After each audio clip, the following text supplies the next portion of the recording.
Hello mga karotrip, isang mapagpalang araw na naman sa ating lahat. Ito ang ating recipe ngayon. Magluluto tayo ng yellowfin tuna. Ginataan na yellowfin tuna with papaya po yan, na may kasamang alugbati at saka dahon ng malunggay.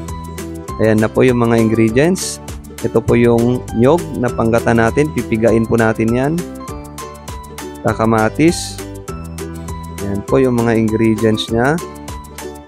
Bawang, sibuyas at saka luya. Siyempre kasama yan. So ito na. Ito na yung kawali, mainit na. Then ilalagay ko na yung gata. Ito na po yung gata. Mas inuna ko ngayon para at least maamoy natin muna yung aroma o kaya yung amoy talaga ng gata. Mailalabas natin na. Then isasabay ko na yung sibuyas, bawang at saka luya, mga ingredients niya. Then tong kamatis, ayan po. Nilagay ko na rin para maisabay na sa pagkulo. Ayan, then pinudburan ko ng paminta. Paminta po yan, yung powderized na yan na nilagay natin. Then turmeric. Ito yung favorite ko na nilalagay lagi, luyang dilaw.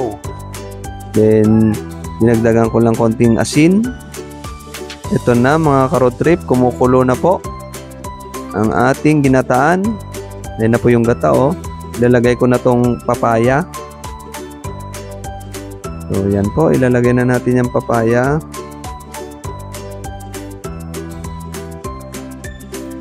Yan, habang nilalagay natin, magpapasalamat lang ako sa mga nanood, sa mga previous videos natin, mga nakaraang premiere natin, sa mga sumuporta. Maraming salamat sa inyong lahat. Sa mga hindi ko nababanggit na, maraming salamat sa inyo. So ito na po, ituloy na natin ang ating pagluluto. Ayan na, haluin ko muna hanggang maluto po itong papaya. Yan yung inuna natin nilagay.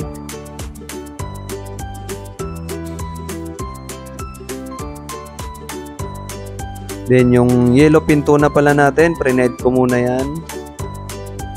Then ito, nilagyan ko siya ng shrimp cubes para magkaroon ng konting lasa naman.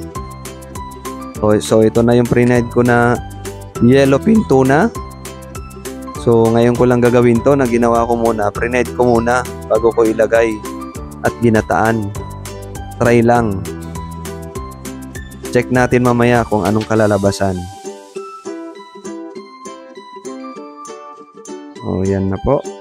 Yan, ihalo na natin yan lahat. Mabilis na lang po yan kasi kumukulo na po. Then yung yellowfin naman natin, luto naman na yan, na-fried ko na.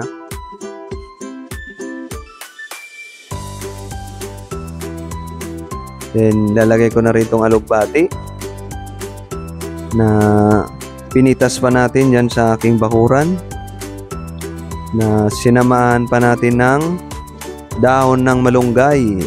Yan po, kuha ko rin yan sa aking bakuran, yung dahon ng malunggay na yan. Kung napapansin nyo, ang dami kong maglagay kasi marami tayo nyan. Hindi natin tinitipid yan. Napaka-healthy gulay po yan mga ka-road trip. Yan na. So ito na, luto na po ito. Pwede na natin pagsaluan. O ito, kumukulo na siya. So ginugutom na ako. Ayan.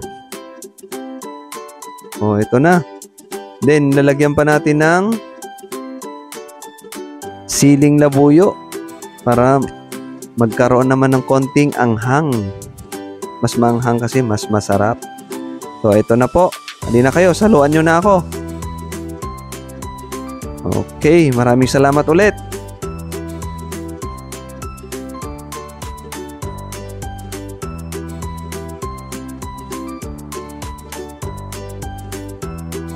Ay, my lobo, alipat langit, hindi ko kita, putok na pala.